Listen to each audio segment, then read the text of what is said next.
Hi, and welcome to Reinventing Nerds. And today we have a really fun guest. His name is David Wallace. And David is an electrician by trade.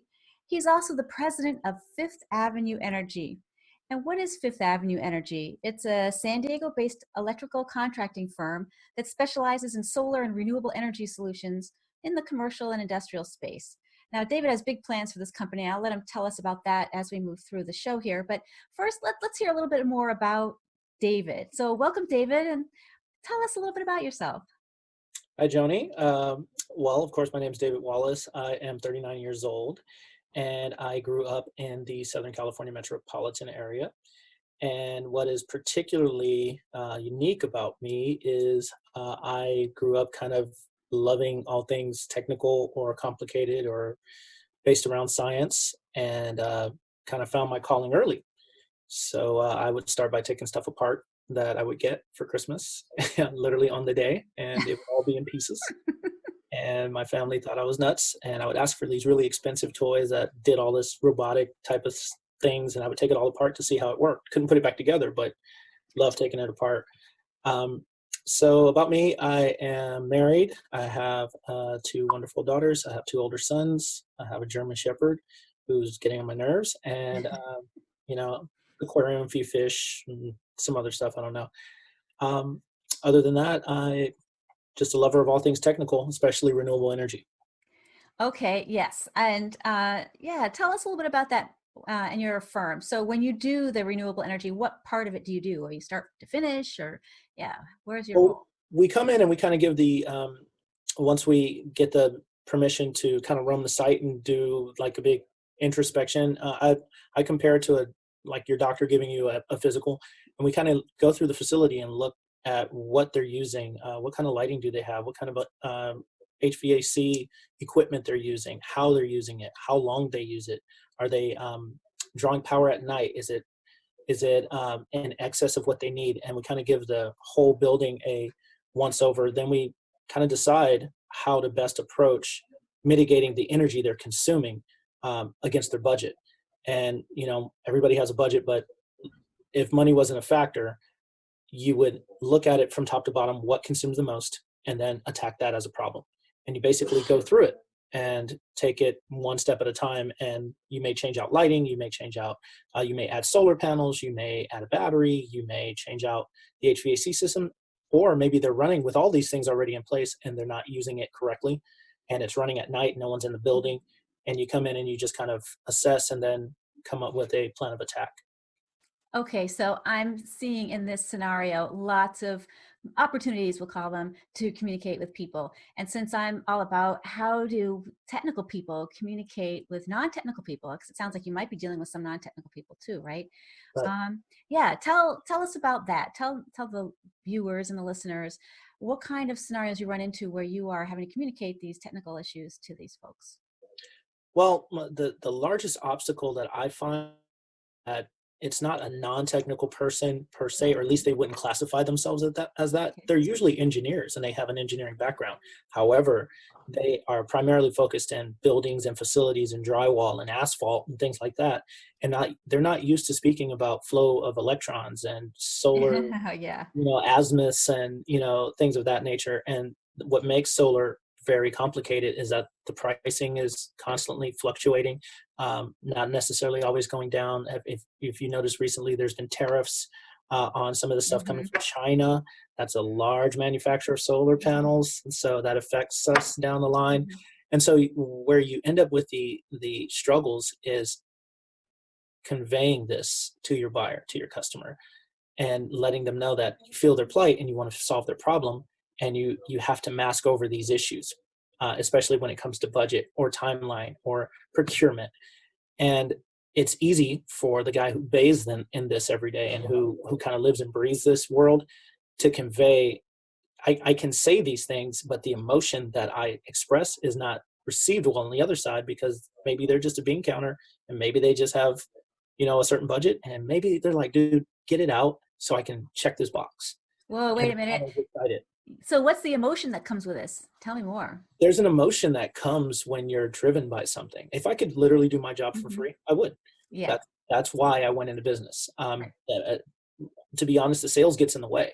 Like if people just got out of the way and just let me put solar in and change things and, Mhm. put in the new technologies, I'd literally be a happy guy. So So it's um, the passion that you're really talking about, there's the a emotion. passion there. Yeah. Yeah. Oh, And, wow.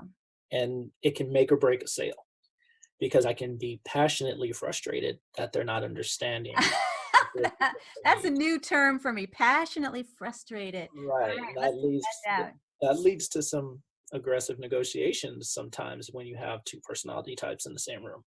And Okay. one's protecting one thing, like their budget, and the other one's protecting the other, which is the environment. Mhm. And then you have this convergence, and there's a lot of sparks that fly. So, Mhm. um, So, like, what are some other things that have come up for you, and how have you gotten through that? well, some of those things I'm working through as we speak Okay. via email. Obviously, you send an email, you let it cool off. But to be honest, all jokes aside, you express yourself, and then you make it.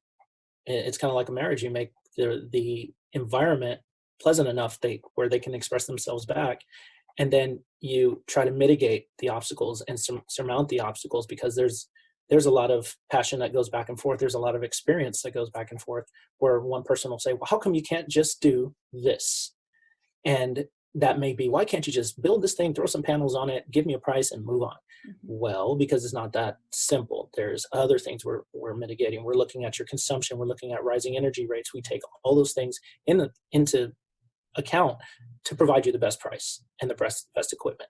I don't do you a good service if as soon as I put in my system, it's obsolete, right? And Yeah. that takes time, and it takes designers, and it takes engineers, and it takes all these moving parts, whereas your customer may not see that or may not be on the right timeline for that. And that creates some issues there. All right. So part of it's so helping people understand the context and the different pieces of the puzzle that have to fit together to make this work. So it's Right. sharing information about that, informing them. But then there would also be the frustrations, and you're talking about making it a pleasant environment. So how do you do that? What do you do to make a pleasant environment? Well, the first thing I do is check my ego at the door, right? Okay. Yeah. Big one. It's the Hmm. first thing you got to do. I don't care how many years you have in a business or how many years you have in anything. If the person receiving your message feels it threatened in any way, Hmm. um, it's going to complicate the communication, exponentially. So where I come in is I just try to be humble. I ask questions. I listen. I make sure not to interrupt. Kind of the basics of communication.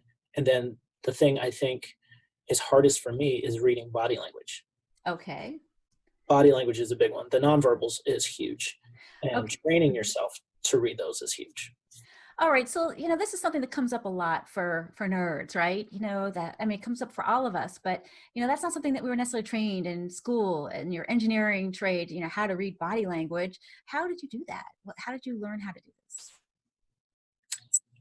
First off, I think I had to hone in my focus because I'm usually thinking of the next thing I'm going to say, right? Not Hmm. necessarily what this person's trying to express. It's a chess match or it's like a game of Uno. It's like you put down the next card and you try and get through it fast because I think as nerds and technical people, we're competitive. Uh, and we can see a conversation or an argument or a discussion as a competition, and it's not necessarily that. Sometimes it's just trying to understand where this person's coming from and get them to understand that you want to understand. Oh, And that's a big one. Yes. that definitely disarms someone that is Mhm. combative or defensive or uninformed, but not comfortable enough to let you know they're uninformed. So you're Yes. building a lot of things. You're shooting Mhm. at these targets here, and there's a lot you're trying to convey, and then there's a lot you're trying to disarm, and then you're trying to build trust at the same time, and that's a hard thing to do. Yeah. One thing that I do personally, and I also recommend to others, is a little bit of grounding ahead of time before you walk into a meeting. And, I do this sometimes. I sit there and go, what is the purpose? What is my purpose at this meeting? Is it to be informing somebody? Is it to be having a negotiation? Is it to listen and just take in everything? And I have to set myself up to go in and know, okay, which mode do I need to be in? If I'm taking everything in, I need to set myself up that I am not thinking ahead. Like you just said, I'm not trying to solve the problems. I'm not trying to compete to show that I know more. I'm just trying to get the information that I need to help the person. And that can be very helpful. I mean, do you do that when you go into a meeting, or is that something? Yeah, and what I find comforting is the way you described it. It's exactly how I do it. It's literally a robotic function of mine. Like, which button do I push on Yeah. David to be the right version of David? You don't want the David that's sitting watching a baseball game. He's going to scare everybody off, right? Because he's passionate, and Mhm. there's a set personality type, I want to say, or a I hate to say that I do this, but I put myself in a box and I choose which box I want to be in, and I don't let myself get out of that box. I Oh, don't that's let interesting. myself kind of flow over. It's like, hey, this is who you need to be, and this is how it's kind of going to structure. And that, I think that's what it is. If I structure myself a certain way and have a certain mindset heading into a meeting, then I'm okay. And then as my hearer, or the person receiving my message, or my Mhm. customer, if he breaks form, I break form, and I just match. And that's the way I can keep it as a game and still play the game and not get out of my. Wow, I love the terminology you're using here, because this is something that a lot of nerds can really grasp onto. We're playing a game, we're matching up, the different deliveries, we're turning on switches, staying in boxes. This is great. I mean, if we're talking to a bunch of actors or people of artists, we might use different terms, right? But these are terms that a lot of people in tech, would really respond to. Okay, so in terms of just getting inside the heads of nerds, though, I mean, what are some of your insights? You've talked a little bit about how you do things. What do you think? I mean, you deal with a lot of technical people. What are some insights into just how they think? Well, I think technical people differ disproportionately to kind of artistic people, Mhm. because we are, I don't want to say this the wrong way, we have a more disciplined approach to thinking.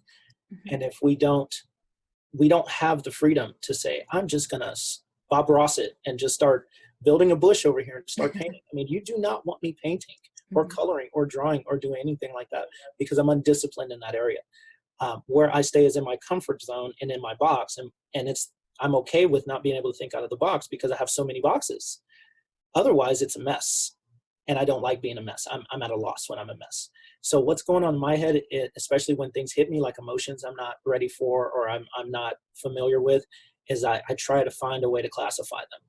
And if I'm in a conversation and the conversation is not somewhere where I'm, because we're nerds, we don't always fit in every situation. I can't hang out with a bunch of guitar players or Mhm. artists or dancers. Mhm. They speak a language I don't speak. So I'm out of my box there. So the second we start talking about comic books or math or science or space exploration or the latest flub from Apple or Tesla, or something like that, then I'm back in my realm, because that all has a discipline. Uh, so I think what's going on, to answer your question, what's going on in my head is usually I may be veering off, or I may be daydreaming, but it has something to do with some type of boxed, disciplined theory, Mhm. even though I may not be in the conversation I'm Mhm. supposed to be. It's something that's predicated on logic and something technical, usually. Okay, yeah. See, now that's so interesting, because now you're talking about, okay, in your job, a lot of times you are talking to other technical people, even if they don't share the same technology. So you have to sort of translate that. But I mean, are you running into people who are these creative types, who that maybe an end customer or something like that, and suddenly you're having to communicate in a way that works for them? I mean, how does that come up for you? It does.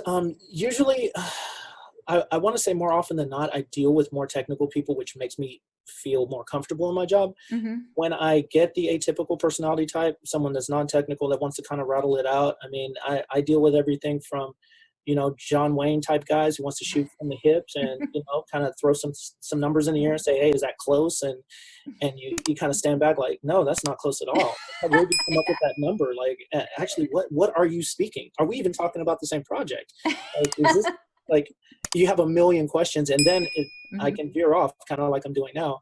I can veer off to just wanting to understand what this person does all day, and Mm-hmm. and how he does it, and how it comes out accurate for him, because I couldn't do that. Like, I need a sheet of paper and I need an Right. Excel spreadsheet, and I need to kind of Mm-hmm. make things concise. On the other side, conversely, you may deal with a woman who is more, brings the motherly role to the Mm-hmm. job, and she exudes that, and she's very warm, and she doesn't have the walls that you would expect Mm-hmm. the other engineer to have. Very easy to talk to, and I find myself better suited to speak. So sometimes the opposite personalities really mesh because she's listening, and I don't have to be so disciplined and rigid in my delivery because she just wants to listen and hear. Then she has questions, and then it ends up being more structured than you would imagine it would be. Sometimes two technical guys can sit there and just, it'll be the techno robots battling, and one's trying to back the other one with more information, right? Right. So sometimes it works out to where you have two opposites, and the information and the ideas get transferred very well. The meeting goes great. Okay, so if you had to pick, what would be your ideal person to work with? Oh, that's a hard one, Joanie. You should get that for this one. Ideally would be, if you really want to know the truth, someone with an electrical background that speaks electrical. You know, Okay. an electrical facilities manager, or solar, or an energy manager who can, where iron sharpens iron, where I provide them new information. They provide, me new information, and we're able to get to the goal a lot faster in a more like hyper speed, because we're already kind of running on the same space-time continuum, you know? Yes, that's just easier because you already share the same information and assumptions probably going Yeah. into it. The And vernacular is the same. There's mhm, there's not so mhm. many, technical hurdles, or conversational hurdles. We end up liking the same thing anyway. I can bring up Comic-Con, they're all over it, like, yeah, I'm going. Yep. Or we can talk, we can say nerd jokes. He laughs, I laugh. That makes it a lot more comfortable. But as anyone who's been around knows, it takes all types. So yeah, we'll probably build the best system that money can buy, and his budget will be blown by $3 million. So uh, that'll be the problem. Right. Which is why they take other people and put them into those roles. So now here's another question, because I've been asking you how you communicate with others and how you sort of shift gears or, um, adjust to their needs. How would you suggest that other non-technical people communicate with you or other technical people in general? Um, Technical people, I mean, if we're talking someone who's artistic that went to school to be an engineer and they learned the job and then they left and they wanted to play piano for a living, I would say they would just be a well-rounded person. Hmm. But if we're talking true nerds, nerds stay in their zone. They like what builds knowledge. They like nerdy things they can kind of be studious about. Hmm. Um, so when with my wife, for instance, when she tries to listen, um, I find myself having to express myself to my satisfaction. Not necessarily, she can be quiet, but if I don't get certain cues, or if I don't get cues from my audience or cues from my customer that they're Hmm. listening and understanding, it throws me off. And then there's a small element of insecurity that comes in. It's like, did Hmm. you understand what I said? Or did I not say it the right way? Or did I fly through it too quickly? Hmm. There's a bit of second guessing because you're kind of used to being the guy with the information, at least about the subject you're talking about, kind of used Right. to being the smartest guy in the Hmm. room. And then you're used to getting kind of the jabs going, oh yeah, you talk forever. Or, hey, I was right with you until you went into amps and, electron theory, and I lost you. So there's some things there in the nerd psyche where you second guess yourself going, hey, am I going too far nerd on you? Are you still with me? And things like that. So, and sometimes that backfires. You kind of sound condescending sometimes. You just got to work it out. Yeah, I think I hear that a lot actually, when people are really knowledgeable about a certain area, a specialty is what I'm trying to say, and mixing up here. And people don't understand that. It can sound condescending, and that would be a really good thing to pay attention to. Arrogance can be another thing there. Yeah, interesting. Well, I want to hear a little bit about um, your let's say your customer base, so that our listeners and our viewers, if they want to contact you, who are these people that you're wanting to work for, and how can they reach you? Well, we have a website. It's www.fifthavenueenergy.com. That's Fifth Avenue with a 5, not the word F spelled out, the number 5. And you can always reach me at my email, david@fifthavenueenergy.com. And as far as my customer base, we're looking for anywhere. We're based in California, and as you know, California has an energy mandate to provide 33% of their energy to the state through renewable energy by 2020. So we are basically a solution to that problem. So we have procrastinators, we have laggers, we have budget issues, we have people that just don't know where to turn.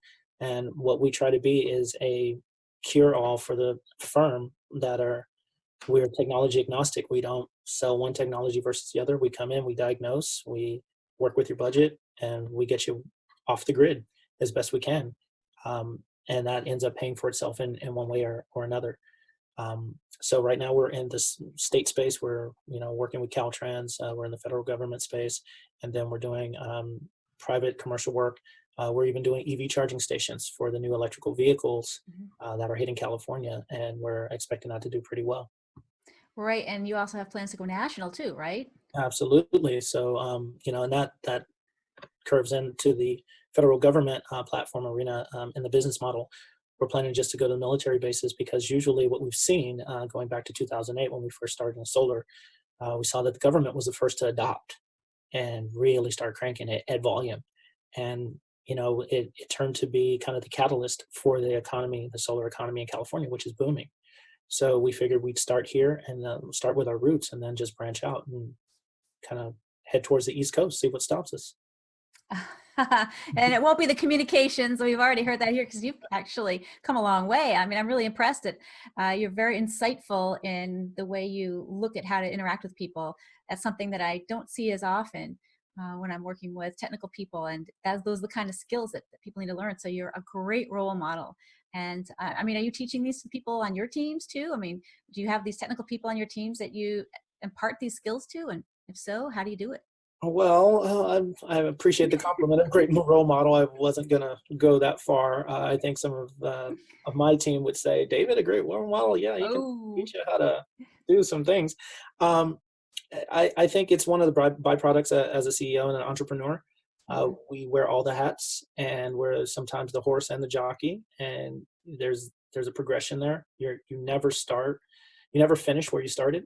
So when you're at your goal, you're a different person. And I think these are things that I've had to look back on in myself after I've failed, after something went wrong, after a conversation went sideways, and you do a lot of introspection. Go, what did I do wrong here? What could I have said? And then you ask another person in the room that went with you from your team, did I come off this way? And they're like, yeah, you kind of did. And yeah. that's kind of where the rubber meets the road. That's when the sparks fly, and that's where the change happens if you're smart enough to do it. Yeah, and getting that feedback is critical. I mean, you're just saying all the right stuff. I don't know if you practiced here to tell me all the right stuff, or this is like, yeah, really, you're getting the feedback. You're thinking about things ahead of time and how you want to show up and adjusting as you need to. Wow, you got it. So we expect great things from Fifth Avenue Energy as a result. Well, fingers crossed, right? Yeah. Oh, excellent. Okay, well, I'm going to wrap things up today. It's been our show, and thanks so much, David, for being a guest on the show today. It was my pleasure, Johnny. This is great. So I'd love for people who are listening and watching to subscribe and tell your friends and coworkers about us. We're reinventingnerds.com.